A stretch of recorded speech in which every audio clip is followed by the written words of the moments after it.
Bonjour à tous, c'est Misaki Taro. On se retrouve pour l'avant-dernière mémoire de l'extension Roma du jeu Assassin's Creed Brotherhood of Venice. Alors, la dernière mémoire avait été un peu houleuse. On avait perdu Clara, donc, qui était toute seule sur son plan de jeu. Donc du coup, on va jouer aujourd'hui, forcément, un apprenti assassin. Et puis, on va jouer Alif, puisque ce sont les deux seuls personnages qui sont encore en bon état. Alors, il me reste Domenico, mais je pense que je vais prendre plutôt Alif sur cette partie. Il va plus m'aider, j'ai l'impression. Après, je connais pas, mais on verra bien ce que ça va pouvoir donner. Alors, on va se faire, comme d'habitude, le petit bout d'histoire. Donc, ça s'appelle En souvenir des rideaux. Nous devons retrouver Ezio et le conduire vers l'entrée du temple. Mais il est aux prises avec un groupe d'adeptes de Romulus qui l'ont encerclé. Et voilà celle qui se cache derrière ce guet-apens, une vieille connaissance, Lucrezia Borgia. Il va falloir la neutraliser rapidement, sans quoi elle risque de galvaniser les adeptes et les gardes. Alors, tout simplement, le but de cette mémoire, ça va être de faire sortir Ezio par le voyage rapide. Et puis après, on a un objectif optionnel qui nous dit, on peut aller voir notre ami ici, notre ami, c'est plutôt notre ennemi du coup, Lucrezia, et puis on va l'assommer. Et comme ça va annuler les bénéfices qu'elle apporte aux ennemis. Mais quels bénéfices? Et je pense que tout ça va se situer dans l'enveloppe qu'on va ouvrir tout de suite. Alors, hop, on fait ça doucement. Voilà, on a notre petite carte ici. Donc comme d'habitude, la grande carte avec les autres cartes plus la récompense. Alors, juste, voilà, on ouvre ça tranquillement. Voilà. Alors, je mets ça rapidement sous sleeve, comme d'habitude. Hop. On n'a pas pour longtemps. Alors, du coup, on nous dit quoi sur cette fameuse carte rouge? Ok. Alors, bon, ça va être très simple en fait. Je vais remettre ça dans l'ordre. Tac, tac. Donc ici, on va nous dire, on place comme d'habitude la carte de la tour. Alors la carte de la tour, je vais la mettre là, juste là. C'est pas celle-là, ça va aller, c'est celle-ci. Ensuite, on nous dit révéler la carte de Lucrezia Borgia et placez-la sur la table. Alors, qu'est-ce qu'elle nous dit? Donc déjà, un très bel artwork de notre amie Lucrezia. Hop. Alors, donc déjà, elle n'a pas de point de vie, rien, ok. Alors, les gardes donneront leur vie pour défendre leur bienfaitrice. Lucrezia ne se déplace jamais. Elle effectue des tests de détection. Vous pouvez l'assommer si vous êtes sur sa case en dépensant 2 actions, mais inutile d'être incognito. Ok. Tant que Lucrezia n'a pas été assommée, tout garde sur son terrain bénéficie d'un point de vie de plus. Ok. Donc ça veut dire que tous les personnages ont un point de vie de plus. Ok. C'est bon à savoir quand même. On va mettre ça de côté. Et puis, alors, dernière chose, c'est révéler la carte d'Ezio Auditore et placer-la sur la table. Donc on voit qu'il y a des points de vie, il a 6 points de vie dessus. Alors, donc c'est pareil. Notre ami Ezio qui est là, très bel artwork également. Alors moi je ne l'ai pas peint encore, je suis désolé, mais... Alors, qu'est-ce qu'il nous dit? Donc il a 3D d'attaque, mais ça le ferait devenir... il va déclencher l'alarme. Alors, on démarre avec l'alarme déjà déclenchée, si vous voyez tout en haut.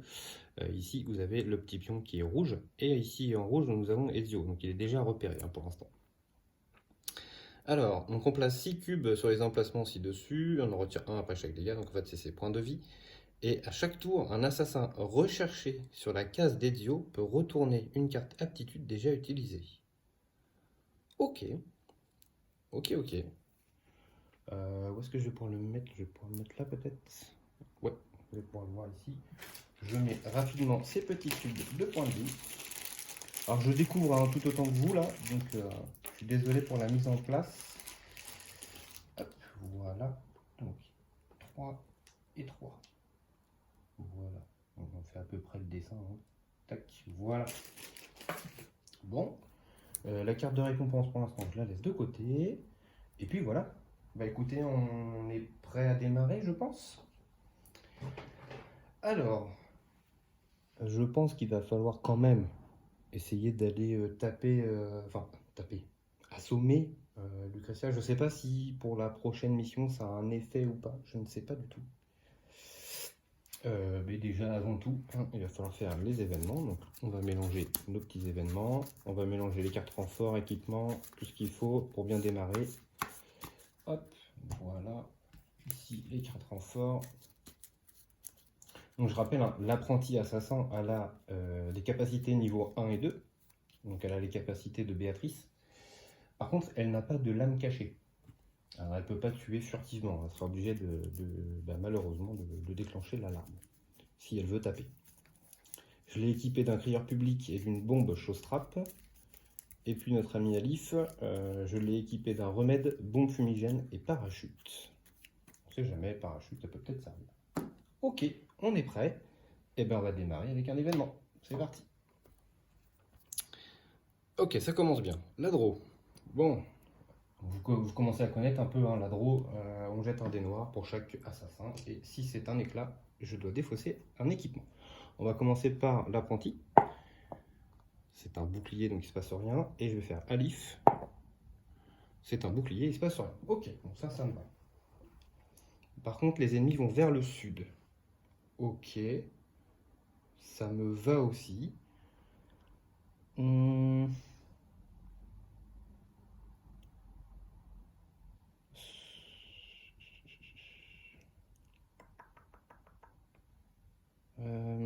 Je réfléchis. Je pense que je vais faire avec Alif un ici. Je pense. Hop. Et pour 2, je vais utiliser un parachute. Donc mon parachute, un moment d'un toit à un toit. Donc je vais aller là. Et quand il arrive, hop, il peut faire ça. Il tue un garde qui est sur la case. Malheureusement, je n'ai pas d'autres actions. C'est un peu le problème.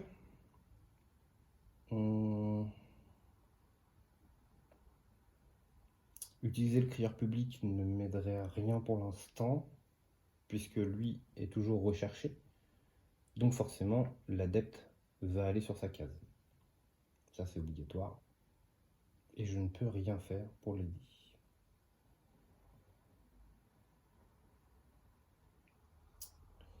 Je ne peux rien faire pour l'aider. Bah tant pis, hein, si on peut rien faire, on peut rien faire. Donc l'apprenti va faire 1, 2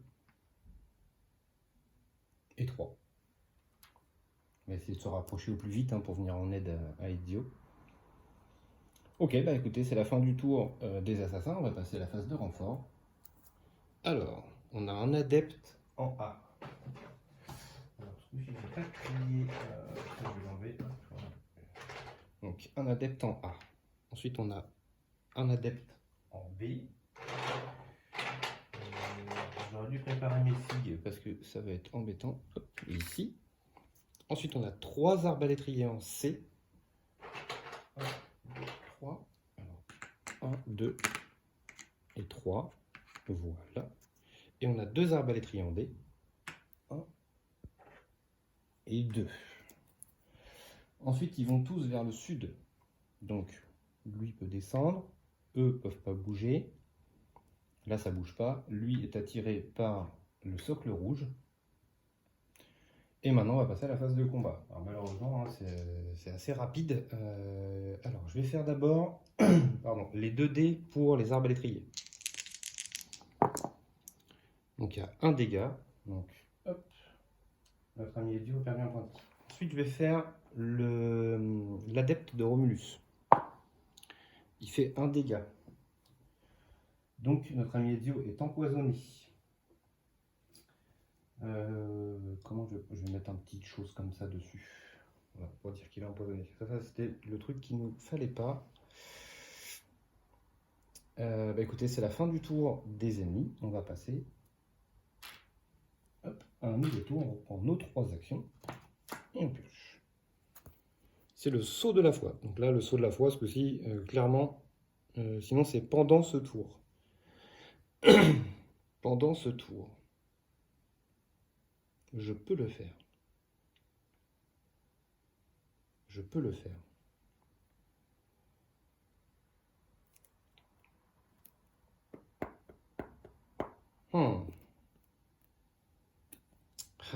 Qu'est-ce que je vais faire? Parce que si je pars par là pour faire le saut de la foi, effectivement, je pourrais retirer ces 3 bonhommes-là. Mais lui est toujours là.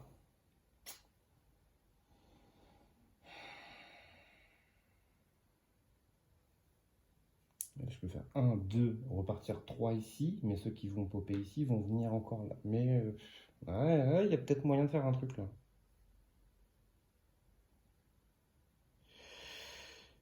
Il y a peut-être moyen de faire un truc. Peut-être. Ou sinon je fais 1. Non, de toute façon ça changera absolument rien.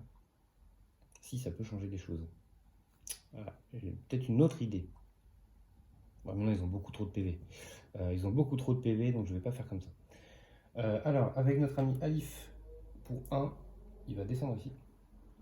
Et pour 2, il va monter en haut de la tour et se synchroniser. Alors, qu'est-ce qui se passe? Il y a juste un coffre qui pop ici. Ok. Hop, on met le petit coffre. Et c'est tout ce qui se passe.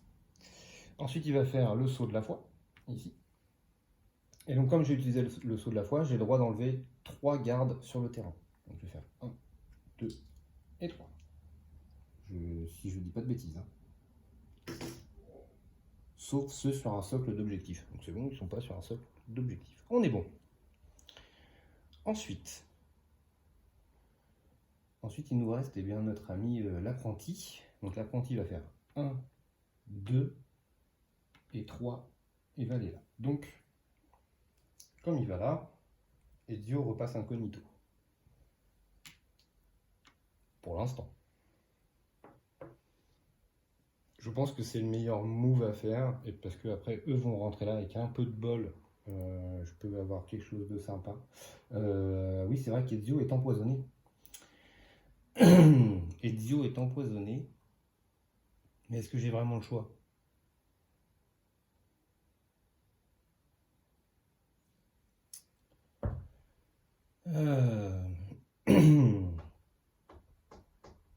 Parce que si je redescends là, c'est même pas la peine. Je vais me faire éclater. Ouais, pela. On revient, excusez-moi. Pela. On rewind le tour, excusez-moi.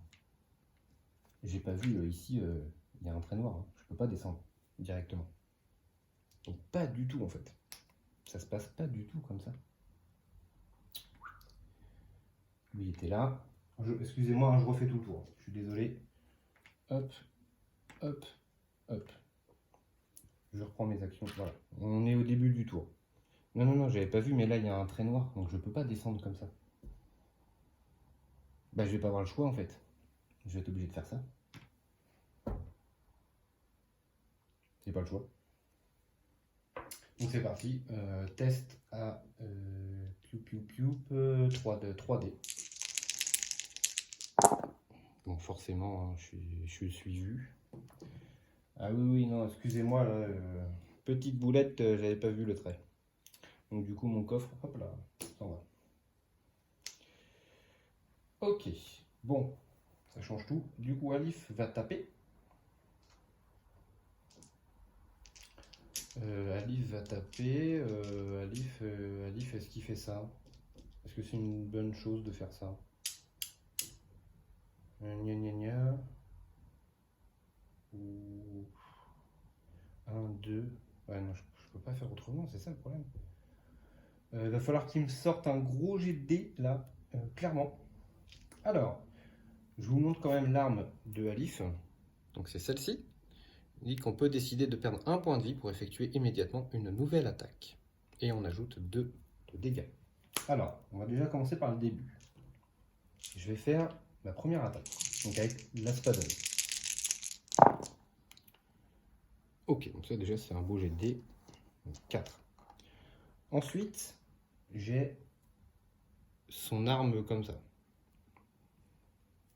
Donc j'ai 2 dés supplémentaires.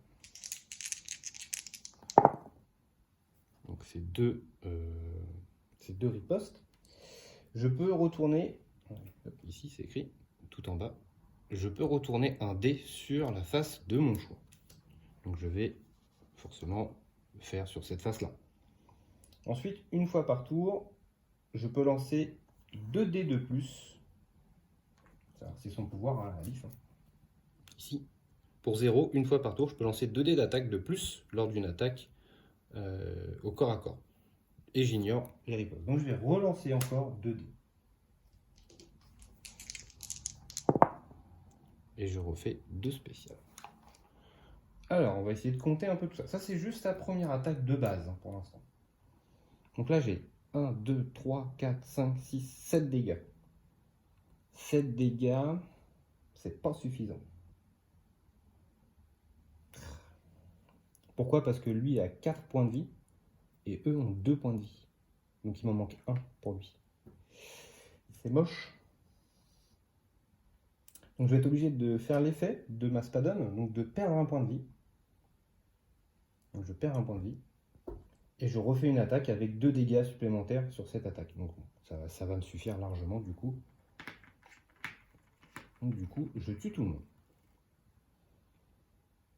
Ensuite, il me reste une action avec Alif. Alif va avancer. Il va aller là. Donc il perd son socle. Ici, lui aussi, du coup, puisqu'il suit.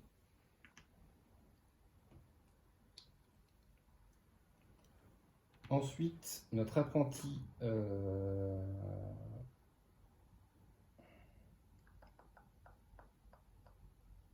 c'est un risque à prendre. Il y a pas mal de risques à prendre, mais en même temps, j'ai pas vraiment le choix. L'apprenti assassin, pour 1, va utiliser le crieur public. Donc le crieur public fait qu'on repasse en vert et on enlève toutes les rondelles rouges. Comme ça, eux, il y a une chance qu'ils ne viennent pas par ici.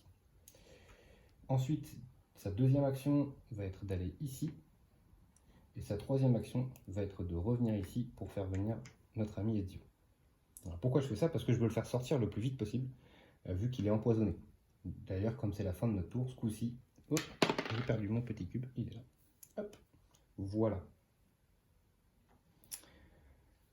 Je crois qu'on a fait déjà pas mal de choses à ce tour-ci. Bah écoutez, c'est la fin du tour des assassins, on va passer à la phase de renfort. C'est parti. Donc on a un adepte en A. Où est-ce qu'il va se trouver l'adepte? Oh, je sais pas si... Ils me font suer, ça y est, il est là. Le A, c'est là. B, en arbalétrier. En B, c'est là. Hop. En C, un arbalétrier, mais ils sont au complet. Donc on fait venir personne. Et en D, personne. Ça, c'est parfait. Et maintenant, on va faire la phase de déplacement. Donc là, la phase de déplacement, perso, j'aimerais tout sauf le nord. Donc, je rappelle quand même, le saut de la foi, c'est point d'interrogation. Donc, on prend à peu près la moitié des événements et on regarde où est-ce qu'ils vont aller. Pas au nord, pas au nord, pas au nord. Ils vont à l'est. Ok. Ils vont à l'est.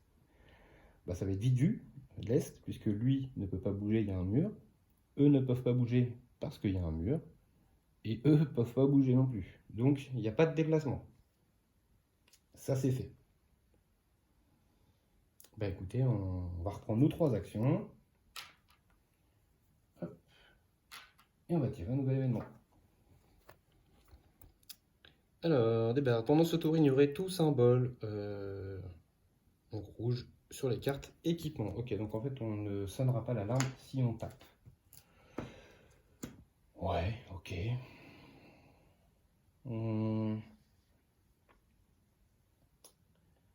Ah, en plus, je suis obligé de repasser par là et on ne sait pas dans quelle direction ils vont. Ah, pardon, j'avais pas vu lui, le petit cachet là. Hop, lui, il peut y aller. Hein. Vu que il a le agile, il peut monter sur le toit.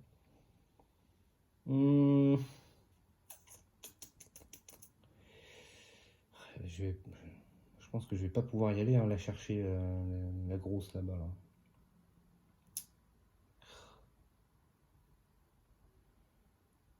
Ouais, je suis un peu embêté là. En même temps, je joue avec une apprentie, il me reste plus qu'une seule mission derrière. J'aimerais bien avoir mes persos full PV pour pouvoir finir la campagne. Je sais pas si ça donne quelque chose en plus d'aller l'assommer, elle. On va dire que non, tant pis, on va tenter le coup. Donc je vais juste faire un ici. Économiser pour mon prochain tour. Et ici faire 1, 2 et économiser pour mon prochain tour également avec Alif. Comme ça après je vais essayer de sortir. On y va pour la phase de renfort des ennemis. Donc 2 arbalétriers en A. Le A c'est là. Hop. Hop. Et un arbalétrier en B. Hop. Voilà. Et il n'y a rien en C, rien en D. Ok, ensuite, bah, pareil, c'est encore un point d'interrogation. Donc on va voir où est-ce qu'ils vont aller ce coup-ci. Ah, ce coup-ci, ils vont au nord. Ah. D'ailleurs, lui a joué, excusez-moi, j'ai oublié de lui enlever un point de vie. Excusez-moi. Donc là, malheureusement, ils vont tous rentrer. Ici, ça bouge pas. Ici, ils descendent tous grâce à l'échelle. Là, ils peuvent y aller. Il n'y a pas de souci. On y va pour les tests de détection. Allez. On y va pour l'apprenti assassin. Elle n'est pas découverte. Puisque c'est 2 doubles. Ensuite, on y va pour Ezio. Ezio, oh, c'est le pire scénario qui peut nous arriver. C'est que lui se fasse voir par contre. Il faut absolument que Alif se fasse découvrir, sinon on est mort.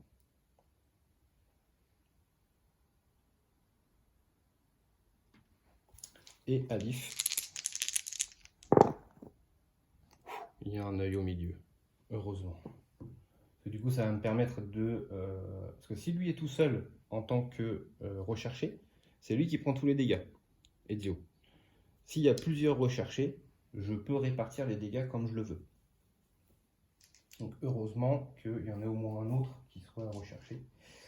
Ensuite, on va passer donc à la phase de combat. Donc il va y avoir d'abord les 2 arbalétriers qui vont shooter. Ok, 2 dégâts. Bah, je vais prendre 2 sur Alif, j'ai pas vraiment le choix. Et ensuite, l'adepte de Romulus, qui ne touche pas. Donc je n'ai pas empoisonné mon Alif. Ok. Bon, par contre, il commence à être un peu amoché. On va commencer un nouveau tour, donc on reprend nos 3 actions. Normalement, on devrait pouvoir sortir ce tour-là, je pense. Alors, équipement. Équipement, événement. Sans issue. Pendant ce tour, un assassin peut retirer une échelle placée sur sa case pour 0. Ok, et les ennemis vont vers le nord. Alors, bah écoutez, je pense que hein, la première chose à faire, ça va être de taper bêtement. Donc Alif va faire une action. Comment ça s'appelle, l'apprenti assassin va aussi taper. Et puis bah, Ezio aussi va taper, mais pas vraiment. Donc on commence d'abord par Alif. Donc son arme principale. Donc il y a... Hop. Je vais les mettre à chaque fois devant, comme ça. Je ne sais pas si vous voyez bien les dés. Ouais, c'est bon. Ensuite, je vais faire son arme sage d'abordage. Voilà. Ensuite, je vais faire Ezio. Oh bah dit, j'ai de la chance au jet de dés. Et ensuite, je fais l'apprenti. Alors, je ne sais pas si vous voyez tous les résultats. Ouais, à peu près. Alors, les jaunes, peut-être moins bien. Si je les mets là, peut-être. Voilà. Donc, j'ai 1, 2 dégâts. 3, 4, 5, 6, 7, 8, 9, 10. J'ai 10 dégâts. Donc là, ça fait 4 pour lui. Plus de 6. Plus de 8. On est bon. Ça, c'est fait. Ensuite, pour 0 action, Alif, il va faire son bandage. Il va reprendre 3 points de vie. Donc, il va revenir à son max. Au moins, il ne sera pas blessé. Il pourra participer à la dernière si besoin. Ensuite, pour une action, l'apprenti va enlever les corps et donc piocher de l'équipement. Alors, la première, c'est un voleur. La deuxième, une investigation. Alors, hop, on va utiliser sa capacité ici. Donc après avoir fouillé, on ignore une investigation et la remplace par une carte choisie dans la défausse. Donc, du coup, je vais récupérer mon crieur public. Ça, c'est utilisé. Et il me reste encore une carte à prendre, puisqu'on a ignoré. Hein. C'est l'uniforme. Voilà. Ensuite, Alif, pour 2 actions, va faire 1, 2. Donc lui, 1, 2. Et sa dernière action, Alif, il va sortir. D'ailleurs, excusez-moi, ça vient là. Et donc Ezio est sorti aussi. Il ne me reste plus que mon apprenti. Et bien mon apprenti, elle va faire 1, 2, parce qu'elle n'a plus d'action, donc elle ne peut pas faire mieux que ça.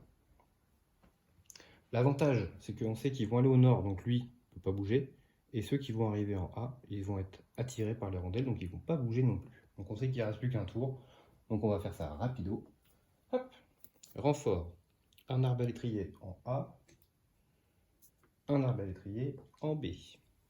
Hop. Ensuite ils vont tous au nord.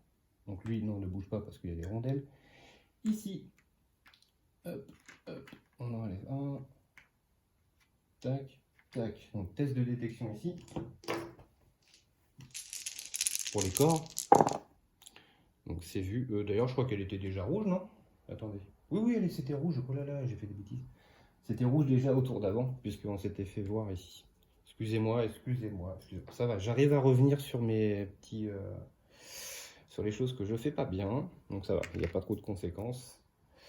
Devancer. Donc là, ici, il pouvait arriver, il n'y a pas de souci. Et en D, il y en avait un par contre.